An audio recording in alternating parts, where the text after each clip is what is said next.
power of community. With Pedro Rivera, blockchain advocate and investor, and David Namdar, NFT.com. All right, you guys. Welcome to Dubai. Get a round of applause for Dubai, man. UAE, man. First place on the map that's wide open, giving us the ability to congregate, communicate, and get together, network, and build community. That's exactly what we're here to talk about. David Namdar, appreciate you, brother. Thank you. Thank you, thank you, thank you. So let's talk a little bit about the power of community and how important, how relevant community is in crypto, and not only in crypto, but in business in particular.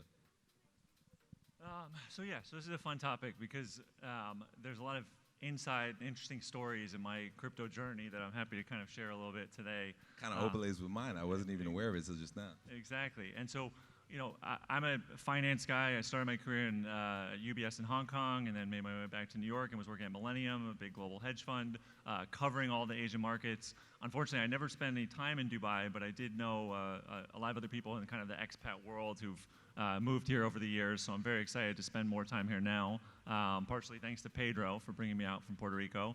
Shout out to Puerto Rico. We represent in full strength here in Dubai.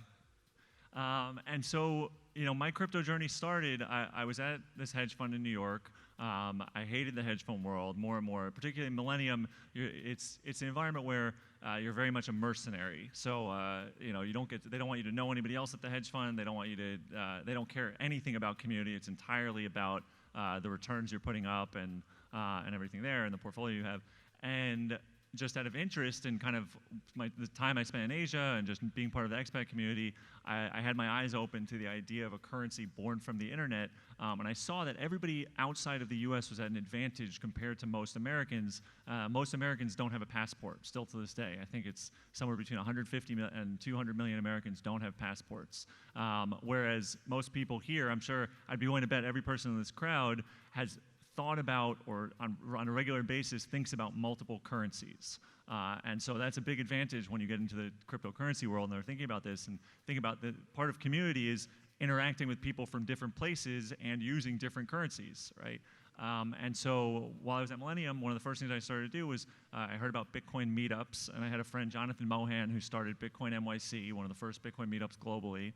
And I started meeting in rooms smaller than the side of this stage with about 10, 20 people, with some of the earliest participants in the industry. And this was in 2012, 2013.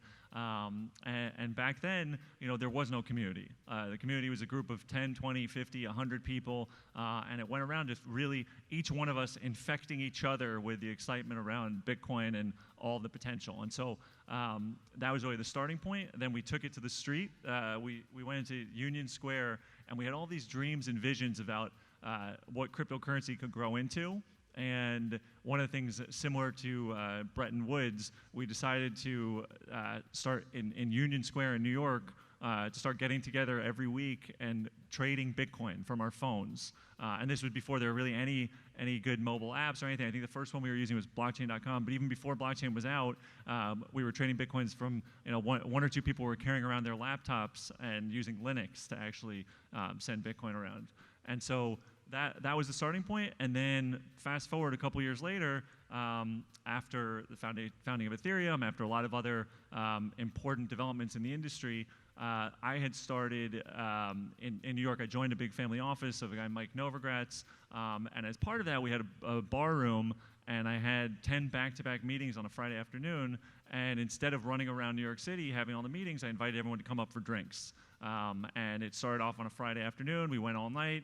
We got together again the following Monday with a couple different people, and then Wednesday, and then it became an every week thing. And the idea of it was by putting ourselves at the center of the galaxy, or the crypto ecosystem, and helping it grow, that was kind of the best use for growing the whole community out and for really driving adoption within the industry. And then one thing I'm very proud of with Pedro is, so there was a friend of ours, Lou Kerner, who saw what I was doing in New York, which was one of the biggest crypto meetups in the world at the time in 2016, 17, and Lou Kerner started something called Crypto Mondays, and then Pedro had been doing a meetup that he can tell you about down in Miami, and he took it to the next level. So the irony of this is, ultimately, when I got excited about cryptocurrency, I started meeting with a couple of friends of mine in Miami, and it was just five guys in a bar, literally, 5 of us in a bar. We started the Miami Blockchain Society, and then from that, essentially, we started meeting up on a regular basis. And then the first meetup was like 5 people, and then, excuse me, after that, it became like maybe like 20 people, and then there was a big spike in the price of crypto, and all of a sudden it was like 100 people, then 300 people, then 350, and then from that we actually formed the Miami Blockchain Society with a couple of friends of mine, and then actually after that I ended up meeting James Haft, who was Lou Kerner's partner, and myself and Erica Gemma started the Miami chapter of Crypto Mondays, which ended up being the 3rd one of actually 60 locations globally at this point. And then from that, after that, I moved to Puerto Rico and San Juan in March of 2018. And actually from that time, I've actually grown the San Juan cryptocurrency community to what I would say is the most powerful in the world globally, with the combination of the strength of the community members and so on and so forth, from guys like David Namdar, Brock Pierce, Richard Rosenblum. I mean, the list goes on and on and on. Kyle. We have got a bunch of the Casper guys down in Puerto Rico nowadays. So if you guys are American, you hold the American passport, I would suggest domiciling in Puerto Rico because of the tax savings and benefits, the quality of life, and more importantly, the community that we have. So what I've recognized is that ultimately in business, you have 2 important features that are going to make you successful. One is going to be timing, right? And then after that, your second most important feature is going to be community. And we've experienced that this year with the meme coin explosion, right? So these meme coins, although they didn't have the best business models or the best business products, they were very, very successful just because they had the right timing and they had strong communities behind them. So they're great examples of what a strong community could do for you and your individual product and service. And my suggestion is for anyone who's interested in developing a strong product base is to focus on your community and your community development, because ultimately they're going to market for you. I know a lot of people right now pulling for me to come back to Puerto Rico. They think I moved to Dubai. I've been here for 4 months. But ultimately, you know, the power of community is such that it can move mountains, and it can create value out of thin air, because ultimately the community is what moves markets, right? So you have one thing is news, the other thing is going to be the actual community itself. Yeah, beautiful. So actually, you know, we have a short window here, so I'm trying to think about how to make this most impactful and, you know, leave you guys with a couple of useful takeaways. And so I'm reminded of in the last bear market. So this was around, call it November of 2018. So about 6 months, almost a year after the peak and 6 months into what was considered the bear market. I went to a big cryptocurrency conference in New York, and I was looking around the room, and the observation that I had back then was, all right, the enthusiasm's been dampened, but as I look around the room, there's a strong sense of community, and the people that I see here, the companies that I see here, I would bet that 80% of them are going to be around 2 years, 5 years from now, right? And so, and that's an important aspect when you think about, like, as all of you get involved in this space, whether it's investing, starting companies, right? You really want to pay attention to the people that are good actors, the people that are committed to building, the people, look for things that people are excited about, right? I tell people, all right, it's important to come to big conferences like this. It's just as important to go and seek out the youngest, smartest, geekiest people you can find and find the things within the space that they're excited about, because those are the things that the rest of the world's going to find out about in the next couple of years. Well, that's a strong key factor right there. Bear markets bear fruit, bull markets produce bullshit. Great friend of ours, Brock Pierce, definitely taught me that a few years ago, and it's 100% accurate. And you've noticed that recently, right? The excitement with the bull market earlier this year. You've seen everybody and their mother all of a sudden getting into NFTs and DeFi, and they didn't have a clue what they were talking about. And ultimately, we experienced a severe market correction, I'll call it, because I still think we're still in the middle or towards the latter part of this particular bull market cycle. And then from that, you'll see, you know, people lose confidence. And those are the people that came along just from the excitement of the actual potential of quick returns and the people that are building in this industry.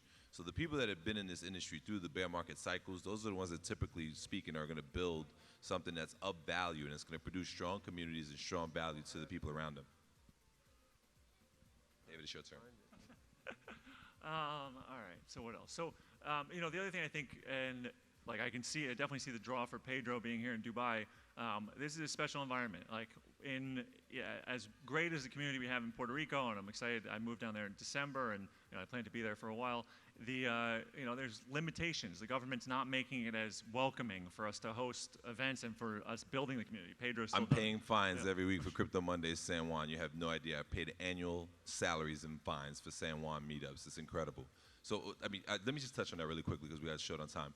There's two things with the combination of the two communities that I've noticed. Number one is they're geographically located and positioned perfectly to take advantage of both markets, right? That being, North and South in Latin America. This side of the globe being strategic to Europe, Asia, and Africa. Secondly would be the lack of taxes, right? Third would be actual facilitation towards business development. That's where Puerto Rico's short at, right? So Puerto Rico, we have a stronger community in the sense that we have people who are a little bit more genuine, just the culture itself in Puerto Rico, not saying anything about the local Emirati culture. Local Arab people that I've met here have all been extremely genuine, extremely humble, even the wealthiest and the most successful. But typically, Dubai has been known for, shady characters and scam activities, unfortunately. And that's starting to clean up a lot as you get a lot more reputable people and reputable teams that are building here in Dubai. But in Puerto Rico, where we're short as in regulation, where in the UAE is able to make a decision on a drop of a dime, and they're able to change regulations to facilitate more business and implement strategies to develop more growth more quickly. Puerto Rico typically takes more time, which is a result of an overblown government, 300,000 people working for a place that only has 3-point-something million people. So those are the challenges that we face in Puerto Rico. And the challenges here that you face is everybody that runs up to you with a Lamborghini and is renting a suite is probably not as rich as you think they are. Yeah, very good point. But yeah, I noticed this even last night interacting with people here. I've spent time in Asia, I've spent time in the US, I've spent time in Europe. Really, I haven't spent enough time in the Middle East, but I've been blown away by just how the mix of cultures and the ties to Africa and all the opportunity on a global basis, and it's really a special thing. So I hope everybody here, plays their part in growing the community here, and if they're not from here, they take back those lessons to where they are and really just kind of keep that global mentality. Because what's nice, actually, I'll leave you one more thing. I believe his name is Meta Koven, the guy who purchased the $69 million Beeple, which made headlines around the world. He was being interviewed on a podcast, and he made a comment that's just stuck with me now, and I need to listen to this over and over again, so I hope some of you go and listen to it. He made a comment that the way he sees crypto is the new America. And what he meant by that, I'm I'm American by citizenship, I'm not so pro-American necessarily, but what I'd say, or what he meant by it was that America was a land of opportunity for people. It was an idea, it was something where people went to escape religious persecution, all other kinds of injustices, and to find economic freedom. That's what crypto has been for a lot of people around the world. And so, by being part of this community or getting into it, right, there's a lot more, everybody becomes more than what they were before, which is very exciting. Last thing I'll leave you guys with is that there's no barrier entry. This is something that I promote typically at all of our events. I encourage women to get active in this space and also minorities. The reason being is inclusion, right? So you don't have to ask permission to get involved and active in the space. And the women that are generally at our events, they're not there to be dates for the men. I'm completely open and always trying to push women to get active in this space and to learn not only investment strategies, but also opportunities in the space to actually build and be a part of the community itself from the value building perspective. And also, too, the DeFi space is incredible opportunities. As I know, most women are generally better at saving money than us men. We're too busy spending our money on our women. So unfortunately, fortunately for them, they have better opportunity to take leaps and bounds and growth.